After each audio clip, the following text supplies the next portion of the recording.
And good evening, everybody. Welcome to Going Nuclear, full-blown coverage of the land, part of Collecting and Connecting, Good Vibes Community. Ethan Greenberg here, and alongside of me, my co-host Mike Rasinski.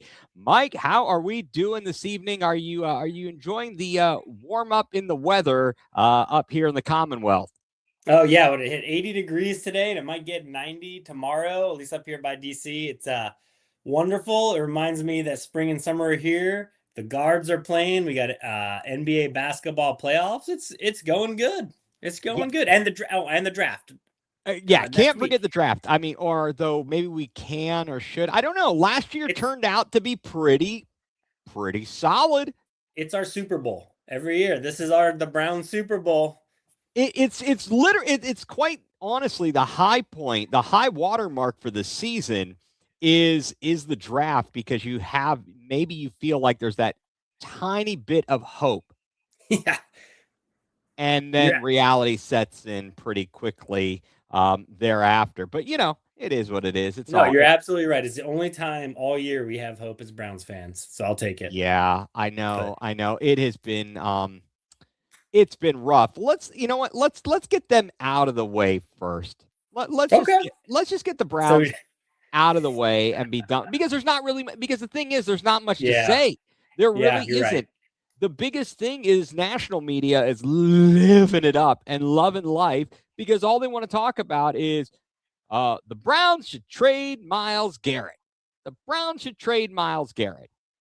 And I've had it. I know other people have had it as well with that because I don't think that the return you could possibly get would make it worthwhile.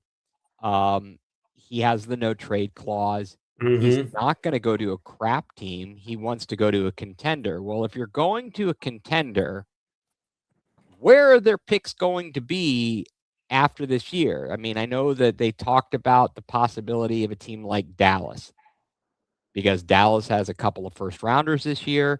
But if you add him to Dallas's roster, how much better are they going to be? And then let's say they give you a few first round picks for like the next couple years, if they're even better adding a Myles Garrett, your first round pick is really a late first rounder, almost a second rounder. What have you really gained? And you've gotten rid of your future Hall of Famer for a bunch of potential. Yeah. No, I And don't we've understand. seen how that works. Yeah, never well for the Browns. I mean, doesn't make any sense because sorry, let me silence that real quick. Hey, So it's you're come very through. Yeah, it important. doesn't. You're very important. It was the G. That you know what? I think that was Jerry Jones calling. He wanted to talk to you about a deal. It was Carter who may be coming in late to the podcast. We'll see, but maybe All right. not. Well, Okay. he's out enjoying the nice weather. As But he should be. yeah, absolutely. But as far as this trade talk, it makes no sense because they restructure his contract almost every year. This is no different than what they've done before. The only difference is they signed him last year to a new contract with a no trade clause. So if anything, it leans more to him not being traded. It's not like we're doing anything different than we've done in the past years. We restructure everybody's contract. It doesn't mean we're going to trade him. It's just so we can actually free up salary cap room. So you're right. It's just this national media, I think, not understanding the local situation and making a mountain out of a molehill. Well, it's that, and I believe that Cleveland sports is good for business, and taking the best athletes out of Cleveland is a great narrative for the national media. I I know that it may come off as a thing where, oh, you're just seeing it through the Cleveland fans' eyes. I don't think I am. It feels as if every time there's a good athlete in Cleveland, the national media wants to play up the idea that Cleveland sucks. And what can we do to get these guys out of Cleveland and somewhere else? And so that's what's really annoying. Now, is Mike Evans really gone? I don't know, Jason. I thought he went, didn't he? Yeah, he's gone from from Tampa. He From signed Tampa, yeah. he Yeah, signed he signed elsewhere, I with believe. somebody. It wasn't us. That's all I know. No, it was not. No, it was not. So anyway, but I am tired of the garbage. I am certainly ready for the draft next week, next Thursday night, round one, and then looking forward to the draft. And then we got Thursday round one, Friday night will be rounds 2 and 3, and then Saturday rounds 4 through 7. A painstakingly long day where they are running the video footage that they've gathered up. And they've blown the dust off of it for all these guys who we've never seen and heard of. It'll be great. There's guys that go at pick 144, like that fella Shador Sanders. You're eh, talking about the Pro Bowl quarterback for the Cleveland Browns? I am. He is a Pro Bowl quarterback. You're right. Yeah. Man, could you imagine if we had him and like Snoop Huntley on the roster? Shoot, man. Yeah. Yeah. I mean, that'd be 3 Pro Bowlers on the roster. Because Deshaun, don't forget him. How could I forget him? Oh boy. Okay, here's a good question. All right. So first of all, yes, Mike across the pond, thank you for tuning in. Yes, he is on the 49ers. To answer this question, are the Browns starting Shador Sanders? I honestly hope so. And Mike, tell me if you agree with this. We've discussed it ad nauseum, but just to kind of put it out there, my feeling is that it's the best case scenario for Sanders to be playing. If he succeeds, you've got your quarterback, and you don't need a quarterback next year. If he sucks up the joint, well, you're drafting a quarterback next year. If you play Watson would be, even if he does well, then what are you going to do with him after this? This is the end of his contract. I don't think you're going to re-sign this guy who's played in 19 games, started 19 games over a 6-year period, if you include the end of his time in Houston. And if he plays poorly, well, at that point, have you already played Sanders, or where does that all fall out? And I think you're not in much of a better position going into next year's draft, and I don't want to go that far ahead.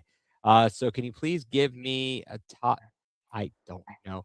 All right, so what do we got here on watching the draft from Florida? Don't blame him for not wanting to go to Pukesburg for the draft. Yeah, I don't blame him for not wanting to go to Pukesburg. But what do you think, So Mike? I'm with you. I'd rather see Sanders. I'd rather see Dylan Gabriel over Deshaun at this point. I'm done with Deshaun. I know there's this talk about, yeah, he could play well and we could re-sign him again. I don't want any of that. I want Deshaun as a third string quarterback in case Deshaun and I'm sorry, if Sanders and Gabriel get hurt, and that is it. But let me ask you this hypothetical. Let's say the Browns do start Deshaun because, it's the Browns and they could. And let's say he goes, I don't know, 10-7, starts the whole year, goes 10-7. Would you re-sign him, or is there too much animosity? Oh, Could you forget all of the past if he actually brings success to the Browns? If he brings success, he's going to want a giant contract, and I'm not giving him that. Get the heck out of here with that. I was hoping you'd say that. Yeah. Yeah, I no, totally that's all right. It's a hard pass. That is a hard pass, and I think that you're right. There is the emotional side of it, the animosity, because the team is behind the 8 ball because of this move. They made a high risk move, and it's turned out to be a bust. So far it's been a low reward, and there's Mike from the hell no is maybe the worst trade in NFL history. It might be. I don't know. Ricky Williams trade for the Saints, giving up their entire draft to get Ricky Williams. Bad idea. At least he wasn't accused in court of doing illicit things. Right. Yeah. That's we don't have to replay all of that. We don't have to. I ain't getting into that. So I think that the Browns right now need to concentrate on building again through the draft. Last year we had an incredibly successful draft by all metrics. The fact that we were able to trade with Jacksonville, we were really hoping Jacksonville was going to stink again, but they turned out to be really good. Their pick is the 24th pick this year in the first round, which is ours. We They go ahead and they get Travis Hunter. And apparently, there's reports, I don't know, that maybe they're going to focus him solely at cornerback instead of cornerback and wide receiver. So ultimately, it looks like the Browns came out on top there. Also, we used the extra pick on Quinshon Judkins. He appears to be healthy. Every pick was pretty darn good. Granted, you could question the Gabriel third round pick, and you could even question picking Sanders in the fifth round, especially after you pick Gabriel in the third round. But all in all, Fannin, Sampson, Schlesinger, Judkins, Graham, all very good. A lot of potential there as Schlesinger was a defensive rookie of the year. Fannin had a great season and had a great rapport with Shedeur Sanders. So that's kind of my feeling is you go into this draft and you need to keep adding talent. You don't need to subtract, and you need to put yourself in the best position to win as possible. We've been saying it for years. Give us some adequate offense. So And it's going to make the defense look that much better when they're playing well. I think one of the questions I have for you, we've been debating a little bit with the number 6 pick, would you take an offensive lineman or a wide receiver? Let me throw this one at you. Would you rather have them take, hold at number 6 or trade down to somewhere else in the first round? I don't care where, and rack a couple extra picks either this year or next year. I don't hate it. It depends on who's gone through the first 5. It depends. I can't say for sure. There's so many scenarios. I wouldn't hate it. Let me just say that. Last year, I was distraught when the Browns traded out of 2, and I'm like, what are these bozos doing? And obviously, my initial reaction might have been a bit over the top, but we came back down to earth, and certainly the results were good. So I need to see those first few picks to be able to better judge whether or not that would be good. It all depends on who you're trading with. We've seen what happens when we trade down. How many times did we trade down in a draft and stink up the joint? Corey Coleman. I mean, we've done so many bad things. There we go. So Mike says ideally the Browns double trade on opening night, down and then up. So down from 6, up from 24. And if you, as he says, get a wide receiver in the 10 to 12 range, trade up from 24, at, or he's saying that's up from 24 back into the first round. Either way, any way you slice it, I think that there is certainly room for movement, and I wouldn't be surprised by anything at this point. It is absolutely silly season out there with all the coverage that the draft has, and they're running out of things to talk about, and that's why they're talking about whether the Browns should trade Myles Garrett. And I just, for so many reasons, I'm like, get the heck out of here, and I got nothing on that. But certainly looking forward to getting the draft over with so we can move forward with that. I mean, I guess for you, what would you ask me the question? I'll ask you the same. What do you think about the 6th pick, the 24th pick? What would you ideally do if you were the GM? Yeah. So, like you said, it's going to depend a lot on, I think, who gets picked first and what positions start going. But in an ideal world, I would like to see them trade down, get an extra first rounder, whether it be this year or next year. And then seems like there's a lot of good offensive linemen out there. And I think if you trade down, you could still get a quality offensive lineman and maybe a second tier wide receiver with, if you're picking in the middle of the first round, then late first round, say we trade from 6 to, like Mike said, 12 or 15, solid offensive lineman, use 24 on a wide receiver, and then get an extra first rounder next year or something like that. I would be okay with that, depending on how it flows. My biggest thing for the wide receiver, certainly outside of health has to be a concern. You don't want to get a guy who's injury prone. And I know that's the knock on Jordan Tyson, which is Jalen Tyson's brother. The knock on him is injury prone. I need someone who can catch the ball. I don't need any more guys who have a case of the dropsies. I don't Yeah. need Jerry Judy. I don't need to see Greg Little, stone hands out there. Please just pick a guy who can catch the ball consistently. That would kind of be helpful. But we'll see what happens. I saw something just on my social media of interest. I don't think Nick Chubb has a home right now. Oh, really? Still? Yeah, I know we've got Judkins, Sampson, and Rocket Sanders. But just out of curiosity, would you kick the tires if someone went down with an injury? You wouldn't hesitate to bring him back into the fold, not as necessarily your feature back, but into the Oh, running back room? 100%. I mean, number one, the goodwill that would bring with the fan base, with the bad will essentially that the Browns have given us so far between Deshaun Watson and just putting a crappy team on the field for so long and this whole stadium drama. Give us some goodwill. Nick Chubb would do that. Two, I think he's probably got some gas left in the tank. We saw that with the Texans last year. He didn't do bad. His stats were actually They were all right. They were yeah, all they're all right. right. He Well, and then obviously it wasn't his greatest. I think that in that way, the Browns' move was okay from the production perspective. But it, I agree with you. yeah, and he'll be another year back from the knee injury, and it takes, usually it takes a couple years. So I think he'll probably could be potentially more productive this year. And then three, we've got another running back coming back from a leg injury. Like who better to mentor him than Chubb, Yeah, on Judkins. Have a big brother there that's gone through the same thing. That can't hurt. no, Yeah, I'd absolutely not. absolutely Yeah, bring him back. certainly a different type of injury, but nevertheless, having faced that adversity. Okay, one more question on the Browns here because Mike posted this. Thoughts on what Joe Thomas was on ESPN Cleveland this morning. Kind of funny. I think this was planned. Tony Grossi normally does his daily segment on ESPN Cleveland, and he's on jury duty. Really? He's been on jury duty for all of last week and into this week. I'm like, huh. I wonder if he called in a favor. It's coming up the draft season. I'm kind of tired of all this.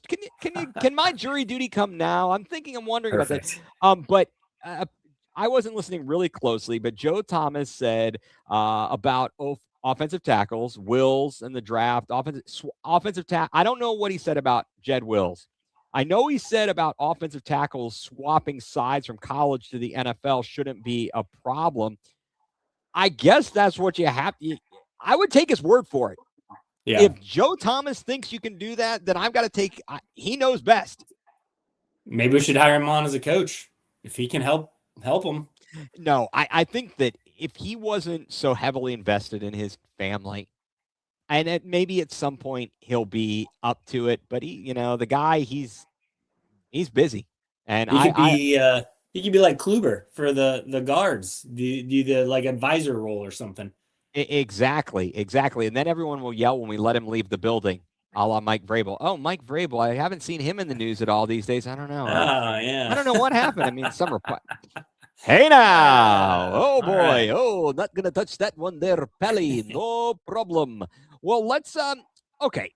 That's enough Browns talk. I think we've worn them out. They're an energy suck, right? What should we go with next? Should we talk a little Guardians, then we'll finish off with Cavs playoff basketball, talk them a little bit? Let's do it. That sounds great. All right, moving on. Let's go over to the Gardos. The Guardians with a big win last night, bouncing back after that debacle on Sunday. Okay, no, wait a second. I just want to get it. Problem with Jed Wills' motivation and desire. No kidding, Mike. Remember he said he made a business decision at the. That's right. Get that guy out of here. Get that guy out of here with that guy. Okay, so they bounced back. Sunday night sucked. I just want to hit that right there, right off the top. Yeah, that's 2 Sunday night baseballs where they've underperformed, if you will. And I don't think we're on Sunday night again. Good. We're not scheduled for any more national Sunday night games. Tanner Bybee, I believe, started both of those against the Dodgers and against the Braves, and he did not do great. I mean, it was really a poor performance. And And let's see, it was a very poor performance. And so, Mike, I think what he's saying here, 6-0 with Austin Hedges starting. I assume he means for the season when Hedges is behind the plate. And that was kind of an interesting thing. David Fry was catching on Sunday. How much do you think that impacted Tanner Bybee? I can't say that that's the deciding factor there, but that may not help the cause. Yeah, I'm just hoping. I don't know. That's a good question. It'd be interesting to see who caught. We'll have to look it up. Who caught Bybee the other games he's pitched. But I wonder too. I hope it's not the case that his shoulder inflammation he had after week or start one isn't still bothering him, because he right now is our worst pitcher and he's He supposedly our ace. Yeah, I've heard some things that maybe it's not, that shoulder is still an issue. Yeah, And if that's the case, please don't do what Tristan McKenzie did to us. I know. Like, if you have a problem, get it fixed now, because what's going to happen, and again, we talked about this all about Tristan McKenzie. One, your mechanics are going to get off. Then it's going to turn psychological. And once your mechanics are off, it's psychological, you can't get anything going, you're going to be hosed. You're not going to be able to bounce back from that if you let it go too long. I would say better now to take the time and get fixed right, rather than continuing to struggle and then battling this mental thing. He continues to give up the home run ball, which was already a problem last year. And this year has just been no better. Certainly that shoulder is no good. And here's a good thing about Hedges behind the plate. 34 innings pitched, 19 hits, 14 walks, 37 strikeouts, and only 5 earned runs. And we have one of the best pitching staffs in Major League Baseball. I believe I saw that we are second in the league in pitching, behind the Dodgers. So overall, I have it pulled up right now. Or maybe we're 14th overall, but that, I think it's our starters, I think might be second, but we're 14th overall right now, which, honestly, we're a more balanced team than we were last year, which is how we can get by with right now, just above average pitching staff and still have the 4th best record in all of baseball. It's kind of crazy that we have done as well as we have done. Yeah, so the ERA, I was looking at something earlier. I know what it said on ESPN. Pitching leaders, all major wins. Well, yes, we have 10 wins. You're right. Oh, yeah. I don't quite understand how that's a stat. But what I like though, if you look at our offense, we are 22nd in average, which and that's sounds improving. Horrible. It's coming up. That has improved from last year when we were consistently like 30 or 29. In home runs, we're 10th, and on OPS, we are 17th, so right in the middle of the pack. We were horrible in those stats last year. I know it's still early, but we're just a more balanced team right now, which I love to see, as opposed to just pitcher heavy. Right. Well, that was the thing. We knew that we were going to be relying on the pitchers. If you give them just a little bit more help, which is what they're doing so far, I'm really impressed with that. Let's see. There it is. Only the Blue Jays starting pitching has thrown more strikeouts. So we've got more. So second in the league in Ks. That's fantastic. I think we're doing all right. I'd be curious here. How many walks have we yielded? Where do we lead? Because I know Gavin Williams, we're right in the middle of the pack, 62 walks. And as Mike mentioned, Toronto has 168 Ks, but they've done it in 2 fewer games. We have 166 in 17 games. Philly with 164 in 16 games. So, but it's all good. I'm not going to complain at all. The batting, sure. Could our hitting be, come around a little bit more? The hot start for Chase DeLauder, he's cooled off, which you kind of expected. But Angel Martinez, he leads the game off last night with a home run. Or I'm sorry, he was not leads it off. He was hitting second. But I mean, He's right now. He's currently leading the team in batting average at 319. Surprised or not? I mean, it's surprising, but I'm glad to see that you expect your younger players to grow and develop year after year. And, he's a great example of a guy that's showing that right now. Schneeman's another one, I think, that's showing a lot of progress from a guy that nobody heard of 2 years ago. Yeah, we have this way of guys coming along that you sit there and go, huh? I think about like Tyler Naquin. Yeah. I'm trying to think of some other guys. Like, was Kipnis really? Did anyone know who the heck Kipnis No, was when he came nobody up? knew who he was. Michael Brantley, the player to be named later in that trade. Like, yeah, they can find some talent, as long as we just need to find a corner outfielder that can hit for power, which hopefully we have now. We'll see. I do hope so, and I'll be very interested to see what happens after the game on Sunday. The Guardians made a couple moves. Hunter Gaddis, who had been injured, he comes in. He pitches last night. Then you have you send CJ Kafis down to Columbus. Colby Allard, who they hung him out to dry on Sunday night. As Mike from the UK was watching along with us, he said they're going to DFA him, and they did in fact DFA him. And George Valera is back in the bigs. Last year he was up here, not a long stint. So he's had a taste of it. He's definitely had a taste of it. And Mike, to your question, I don't know what's up with the Twins. They got rid of their entire. They got rid of everybody, yet somehow they're also 10-7. I wonder who they've been playing though. Like, what's impressed me with the Guards so far too is we've had 11 away games, only 6 home games, and we've played quality opponents. There's been no gimmies at all in the schedule, and they're still doing this well. I bet you the Twins, if we probably clicked on their schedule here, do not have a Well, similar. they swept the Tigers. I know I mean, but the Tigers are. I mean, the Tigers generally are a quality team, obviously, but I don't know. They certainly are surprising. They are surprising right now, for sure. That's the nicest or the best way I can put it. I'm at a loss for words for the fact that they kind of folded a couple of years ago at the end. They not kind of, they did. They fell apart down the stretch a couple of seasons ago. And then last year was a complete debacle and they traded everybody. They sold everybody for some magic beans. I mean, we'll see. They've won 7 of their last 8 games. So we'll see. Maybe it's just a hot streak, whichever team goes through, but it's been against Detroit and Toronto, which are quality teams too. So great question. What is up with them? I don't know. I don't know, but I'll be interested to see how these teams do over the long haul and where their strengths and weaknesses are. What is going to give? What's going to give? Are they going to be able to maintain this level of play? Are the Guardians are going to maintain this level of play? Are teams that are struggling right now, are they going to improve? Are they going to continue to stink? As we saw last year, baseball, 162 games, and even when you think you're done and out, suddenly you're back in. I mean, that was crazy to make up 15 and a half games was just extraordinary.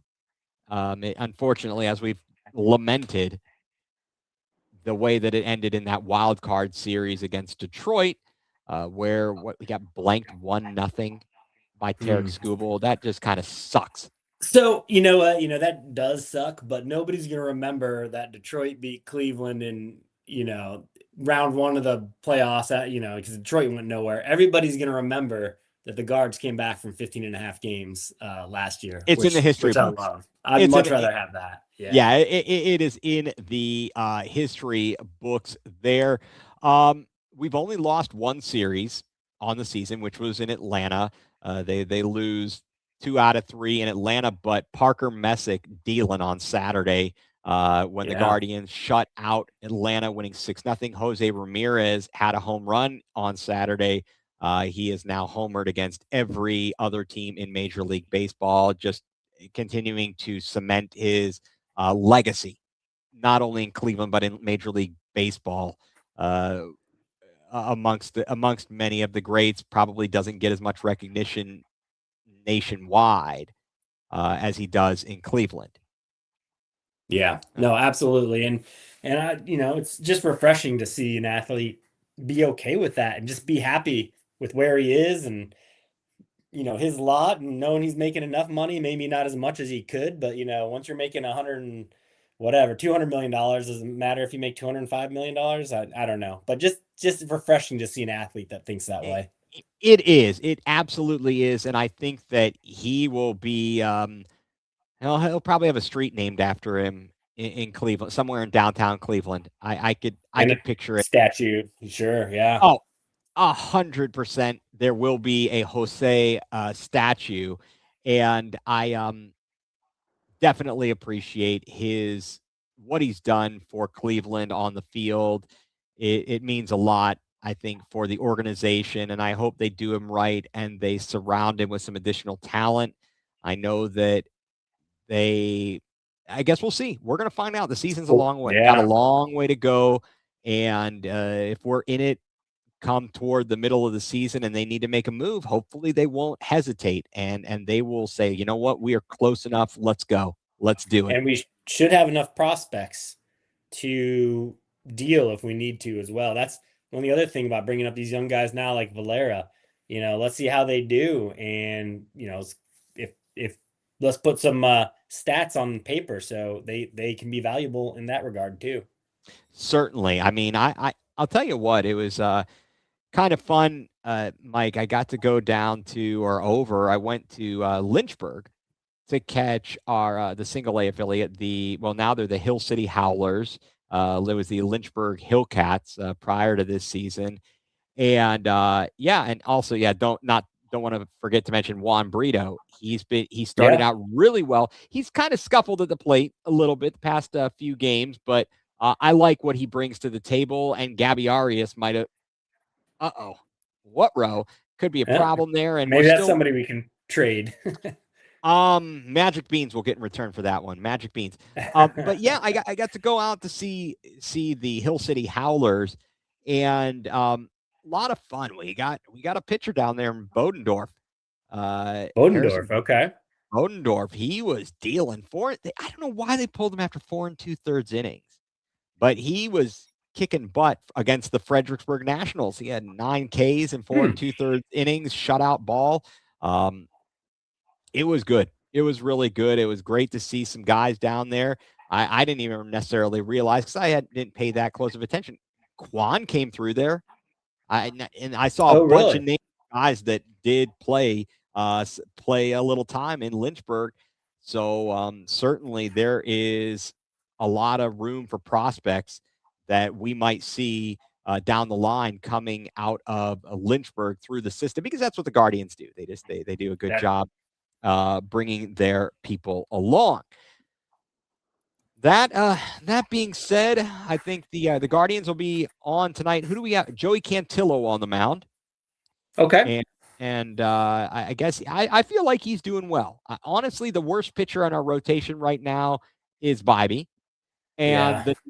the next least good, using my best grammar skills, Slade Saccone's been a bit disappointing, but So far, yeah, yeah. so far, but I think he'll be all right. He'll be. I know in his first start, apparently he was sick. He had been under the weather. So whatever it is, and then I think he was on the mound on Friday night, and things kind of got away from the Guardians. If I'm keeping my days straight, when he was on the mound, he gives up a couple jacks and it's like, okay, dude, get him out of there. He gives up a home run to Acuna, and another guy gets on base, and I'm saying, get him out, get him out. No, we'll leave him in. Let somebody else hit another home run.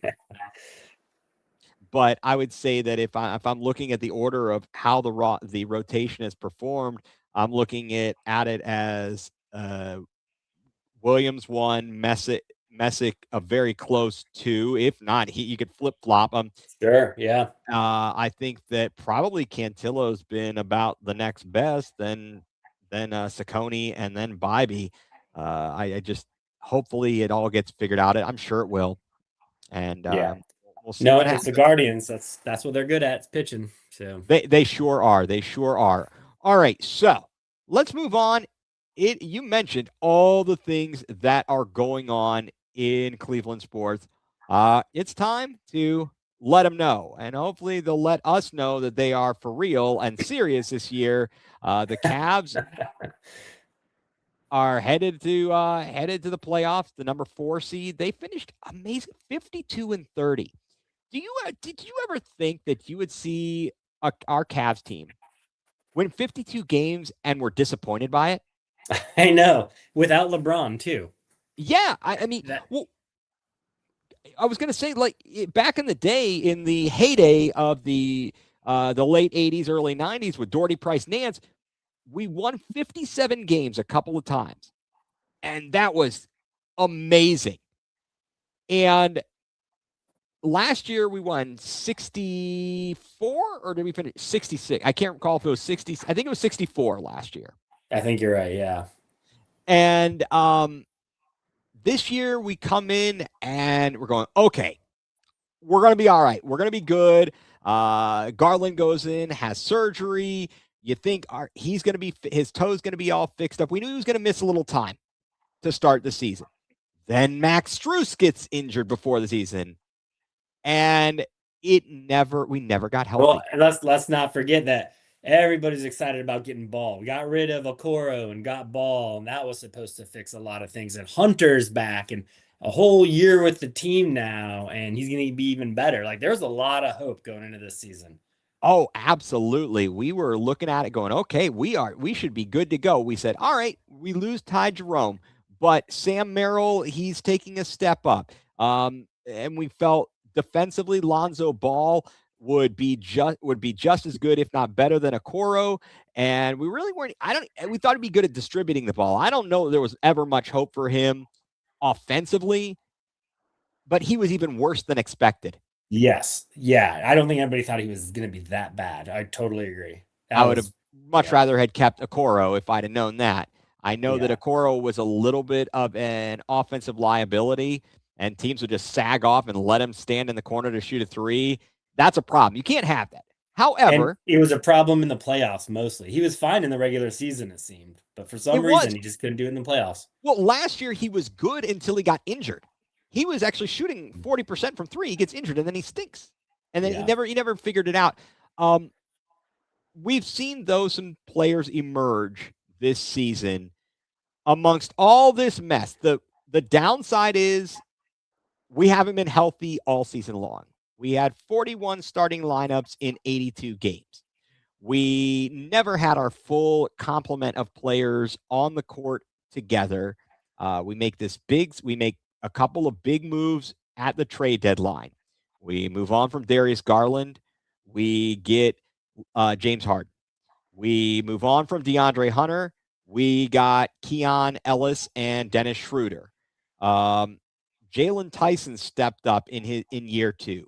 Sam Merrill became more than just a 3-point shooter.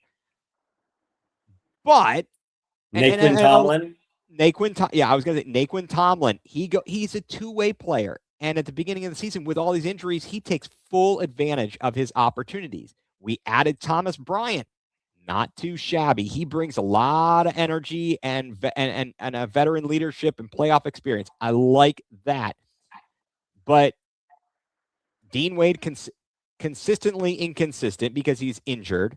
There's games he doesn't shoot the ball, doesn't score. Like, what is he doing out there? You've got games where Evan Mobley shrinks. He's had injury problems. Poor Jared Allen's had injury problems.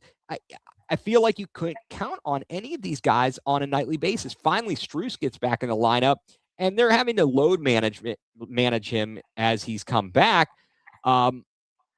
But he does add some spark to the lineup. It'll be interesting to see what Kenny Atkinson does from a rotation perspective. And they're at 0 games at full strength and for the Cavs all season long. With a guy like James Harden, he's been durable. And the knock on him, everybody's talked about it, him having not the greatest postseason performances. Mm-hmm. But at the end of the day, he can take some attention. We talked to Tim Alcorn about this. He could take some attention off of Donovan Mitchell. They can't just sag off of somebody of the other guard on the floor. Right. They've got to guard him. They can't double team Donovan all the time. Yeah, that's a great point. And one thing that everybody always debates too is this rest versus rust, debate. Do you're locked into the number 4 seed. Do you rest everybody? But then you're gonna have a week off because you're not in the play-ins. Should really play him more. This is the one time. Usually I'm in the hey, let's play him, keep the momentum going. This is the one season I'm like, I'm glad we have this time off. Let these injuries heal. Let people rest. We've been snake bitten with the injury bug the last couple playoffs. So we have these guys are gonna get more than a week off now by the time they play on Saturday. So I think that will be to our advantage too. Let's hope. Let's hope it is, and they need to come out ready. We'll get to that. We'll get to the scheduling thing in a minute. But the last year, remember, they ran through everybody, and guys weren't playing as many minutes. And I think, and that caught up to the Cavs when they got into that second round because they blitzed Miami, beat the living snot out of them. Yep. In 4 games. They start against Indiana. Indiana is catching fire and pushing us. The physicality, the speed of the game. Poor Donovan Mitchell, he looked winded, and it seemed as though the conditioning wasn't there because they didn't need it all season long.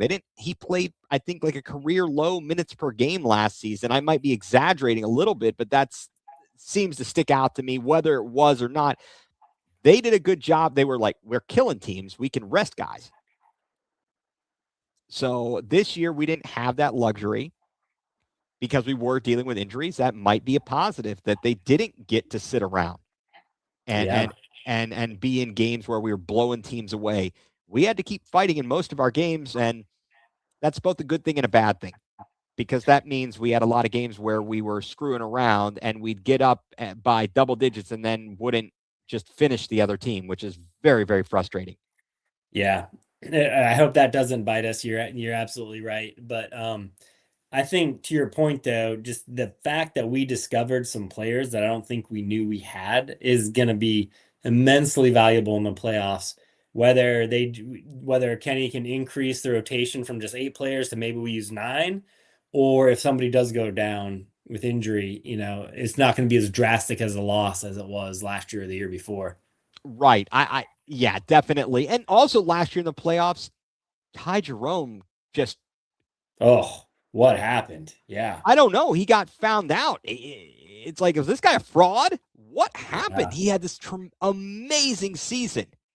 Do we even know how did he do with it? Was Memphis, right? Is that who he got He went to signed Memphis. by? Yeah, he went to Memphis. He was injured for quite a while. Yeah. And I mean, which has been a problem for him. But last year he got exposed. Last year he Yeah. absolutely got exposed, and we needed him desperately in the playoffs Oh, in Indiana, and he was horrible. yes, Absolutely absolutely. horrible. Yeah, and then interesting. Okay, yeah, Mike points out again. This Brian Windhorst was on ESPN Cleveland talking about the Cavs and the early games, and I'm trying to think exactly what it was that he was talking about, or specifically saying about the early games. But I know that he was saying, look, you don't want to come out and let Toronto get out in front of you. He spoke to how Toronto wants to play fast. We want to slow it Okay. down. So we don't want to let them get confidence. We don't want to let it get them ahead of them. Let them get out in front of us early. We can't do that. We can't do that. Interestingly, so the Raptors end up getting the 5 seed on the last day of the season. They win the tiebreaker over Atlanta based on the head-to-head matchup. And actually, that almost got flipped on its head when Orlando almost beat Boston. Because if Orlando had beaten Boston, that would have been a 3-way tie between Orlando, Atlanta, and Toronto. Atlanta would have gotten the 5 because they would have won the Southeast Division or whatever division. I don't even know what the divisions are called anymore. Yeah, it doesn't even matter, Yeah, really. not too much. And ultimately, Boston was able to pull it out as they were playing not their best lineup, and while Orlando was trying to force or push up in the standings, so they had a lot to play for. Atlanta rested everybody on Sunday, and they got blown out by Miami. Miami played all their players. Toronto played all of their guys, and they went in and they won. They could have said, whatever. I don't know where they would have ended up in the standings had they lost the game. How far they might have fallen if it would have pushed them potentially back into the play-in. I don't know, so don't quote me on that. But for Atlanta to just throw in the towel on Sunday, is that kind of a slap in the face to the Knicks?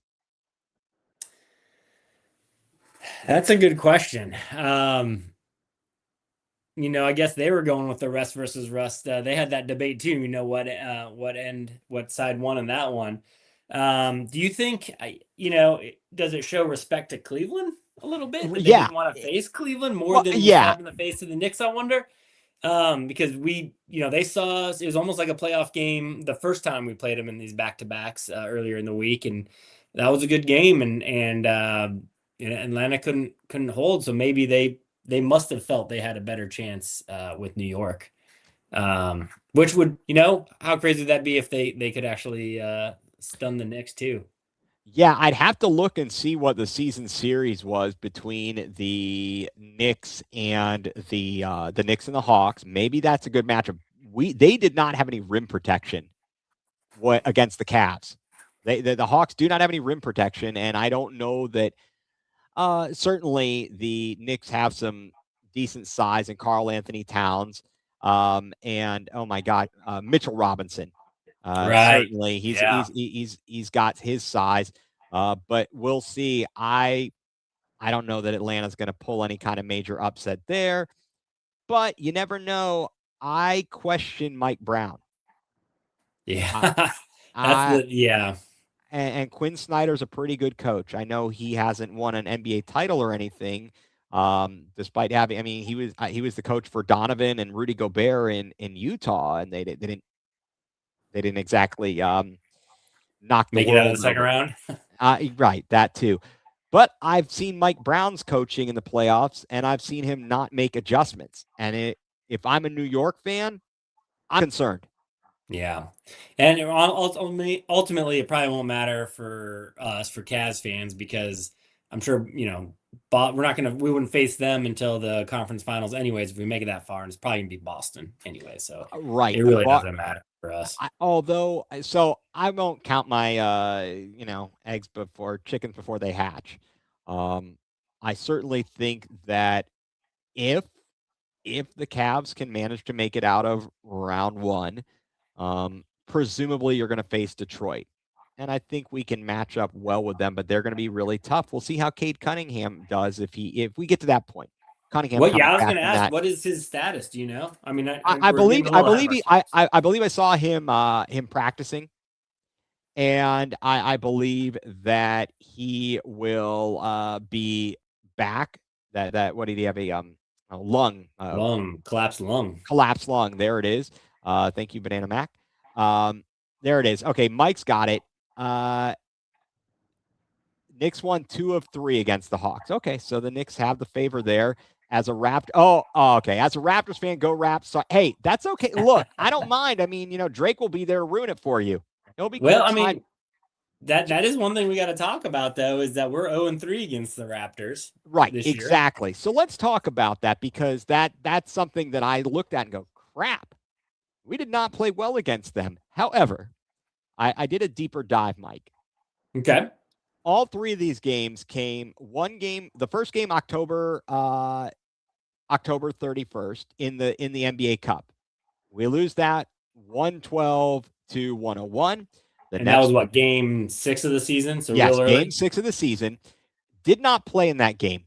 Allen, Mitchell, Garland, Merrill, Tomlin, and Strus didn't play in that game. So you tell me.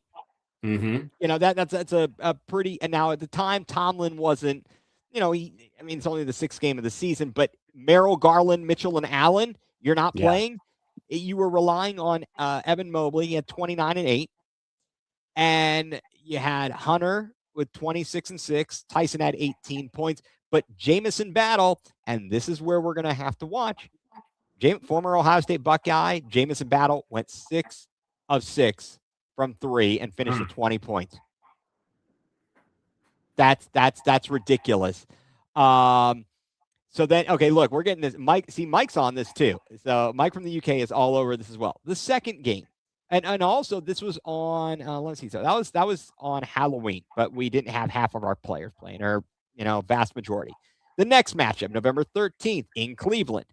So this game number 13. Yep, second night of a back-to-back. Okay.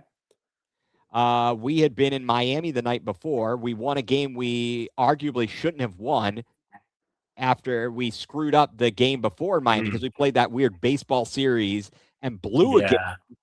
And then we rested everybody and managed to win in Miami. That's thing. So I still remember that loss. That was we were up by 1 with like a half a second left. Yeah, and they couldn't inbound to the alley-oop. Yeah, I think a Jaime Jaquez or something. I don't know. That was horrible.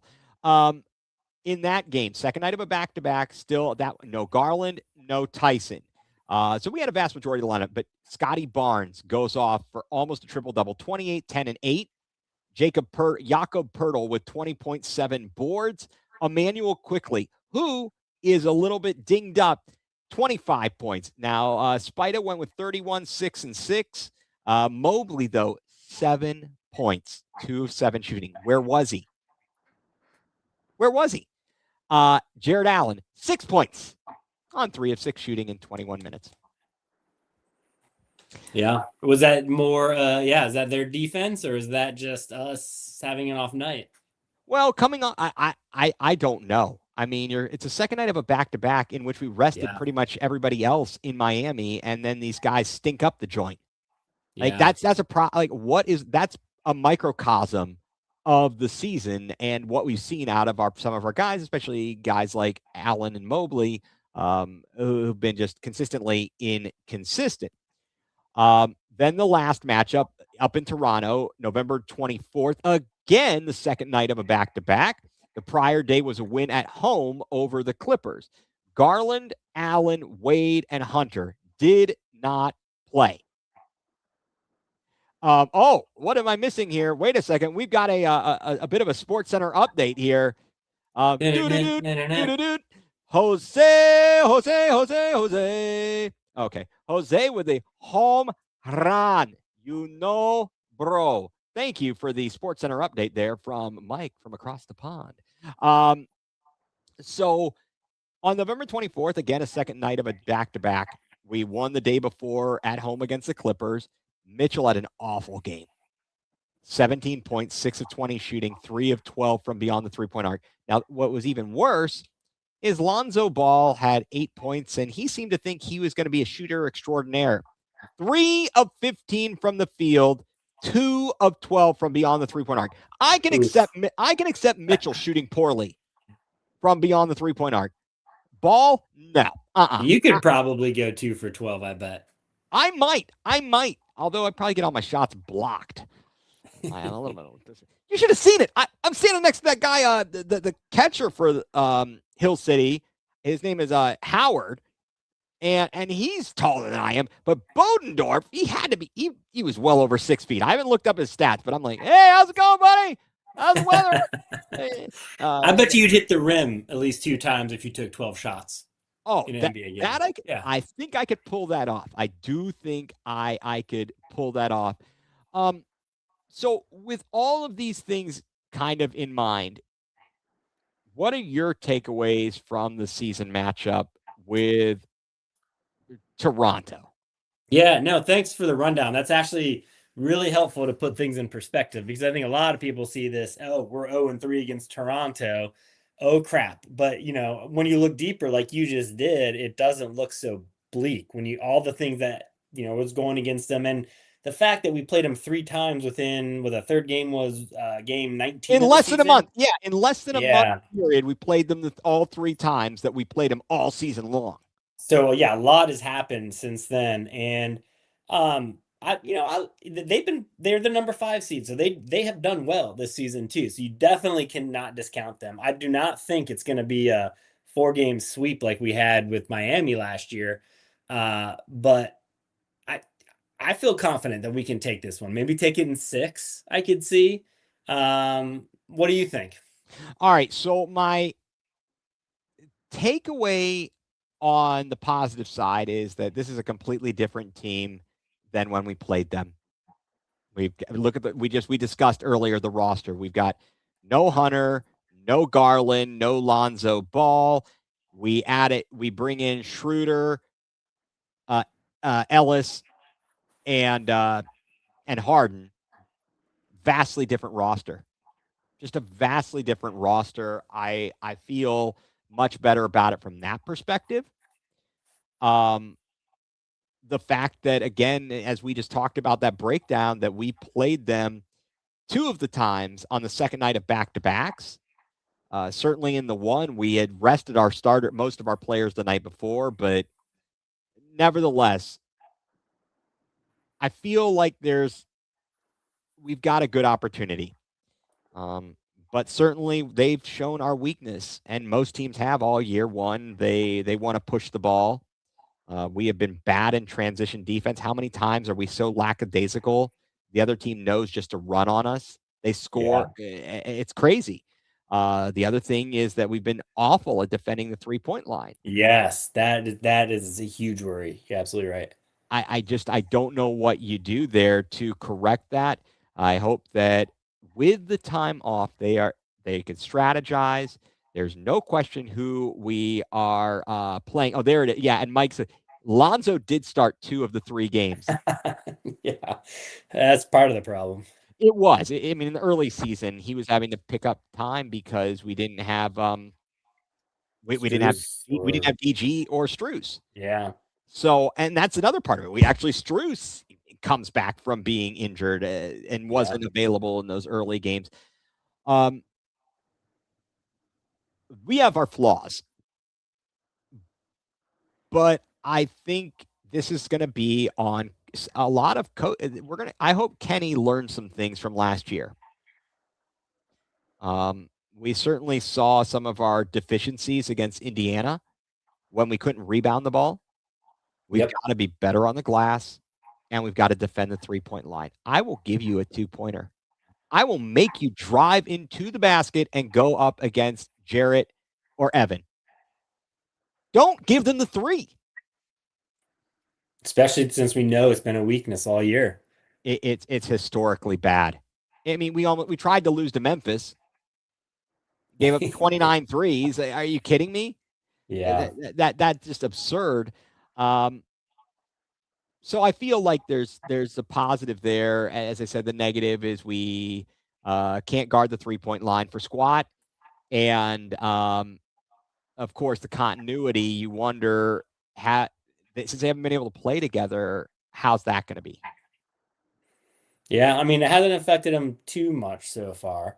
And we'll see. I wonder if it's going to change too, that they see the same opponent, night after night. They can game plan a little differently, and maybe with a veteran lineup like we have, that should work to our advantage, I would hope. I certainly hope so. I think there's different nights is going to call for different players to step up and be the X factors. But who do you think? But can't wait for D Wade to start at the 3 in game 1. He probably will, probably for size. I think he will defensively start, but he can't be a timid. He can't be afraid to shoot. If he's going to be a statue out there, get him off the floor. Is Yeah. my opinion on that. Who do you think needs to be kind of the X factor and step up for the Cavs? I'm going to say Jared Allen. I'm going to say that because so many games we rely on the 3, or we rely on Mitchell, or one of the stars. But Allen is, I think, the unsung hero. And if we can just force the ball underneath, not only is he just a high percentage shot maker, but it opens up outside shots for the other guys too. So I don't want to see us rely on the 3 to start off too early like we've done in the past. I want to see us go down low to him, open up some other things, and then just see, on defense, he can take over a game too. I think even more than Evan Mobley can at times. Yeah, although he is short, technically he is shorter than Mobley, even though with his hairdo, it does Yeah, make him look a little bit taller. Maybe I need to go with that. I think. What do you think? I should go with the Jufro.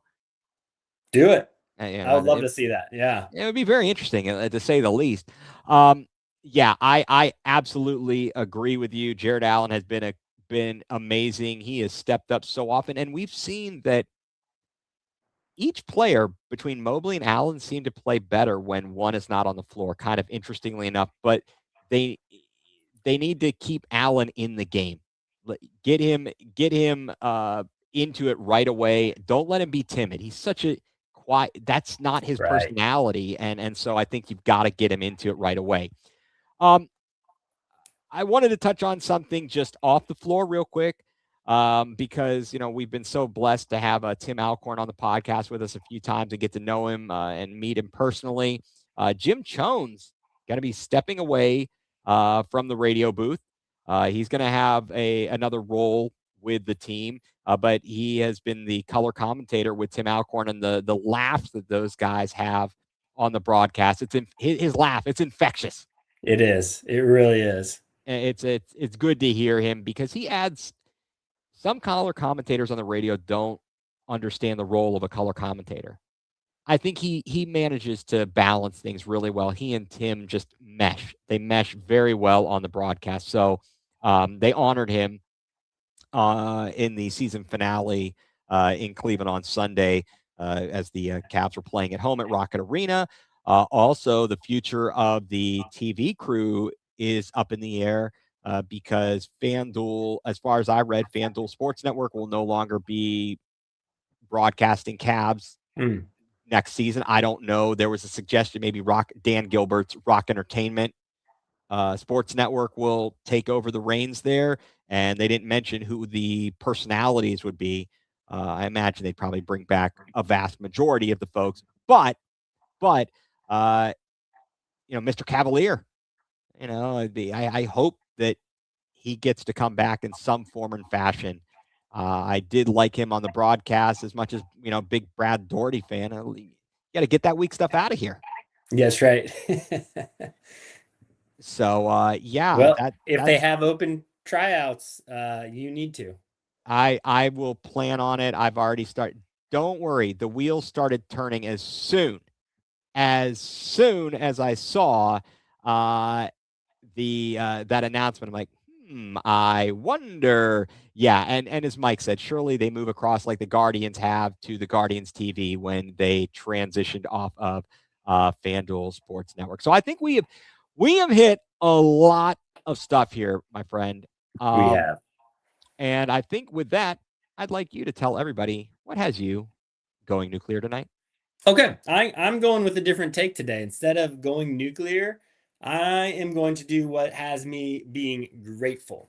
And that is because after today, I'll be, as you know, Ethan, but everybody else, I'll be leaving the show as I am changing careers, and I'm going to have to focus on that for a little while. So, first of all, I'm grateful for you for giving me this opportunity to co-host the show with you. It has been an absolute blast. It's been so much fun to talk Cleveland sports again. I've enjoyed all the guests we've had on and meeting so many incredible people. I'm also grateful that we were able to both have our sons on this show.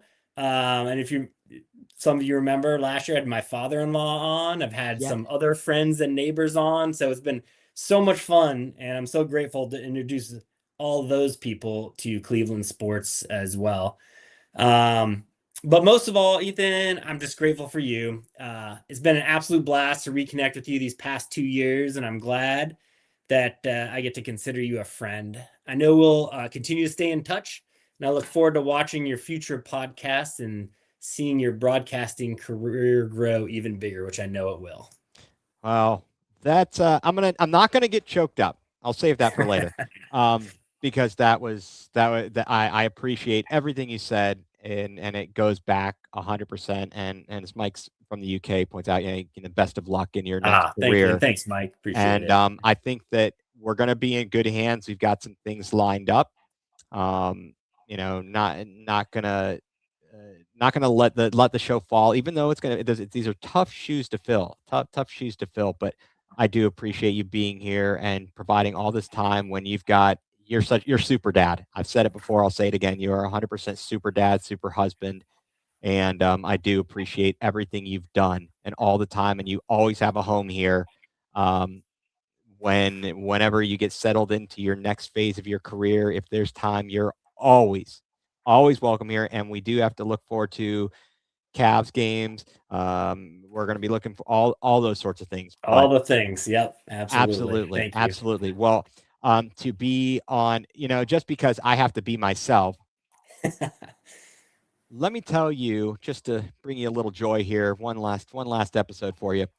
What has me going nuclear is the NBA on Amazon Prime and professional sports screwing the fans. The Cavs game on Saturday, where's it going to be on? Amazon Prime. Amazon Prime, really? We're going to be on Amazon Prime? The NFL does this baloney where they've got a playoff game on Prime or what? Come on. Can we stop? Can we stop being on 50 different streaming platforms? Why? Why is this necessary? Let's stop lining our pockets. Take a slightly lesser deal from, I don't know, the broadcast networks, and be on where everyone can watch you, especially in the playoffs. You want to do it in the regular season? All right, that's bad enough. But you're not. You're now. This is the playoffs, and the Cavs open on Amazon Prime. I don't know if I'm going to be able to watch them. I'll figure something out. If nothing else, I'll listen to Tim and Jim. Yeah, that might be better right there. Yeah, it might be. Heck, I might even put them on during a TV broadcast and sync it up because, quite frankly, the broadcasters are most of the time very obnoxious on the TV broadcast. I don't prefer them. So, thank you very much to the NBA and professional sports for screwing us all, the paying customers, when it comes to being able to watch our teams, because there's only so many of us that can be there live. And if you're on the road and you got to get really, and we get the one, I don't even know. I mean, how many subscription services would you need to actually watch every game out there? Oh nowadays? my, it's ridiculous. Oh, it is because you would have to have Peacock. You need to have so for the NBA, for example, it's Peacock. If you don't have so you need ESPN in some form or fashion.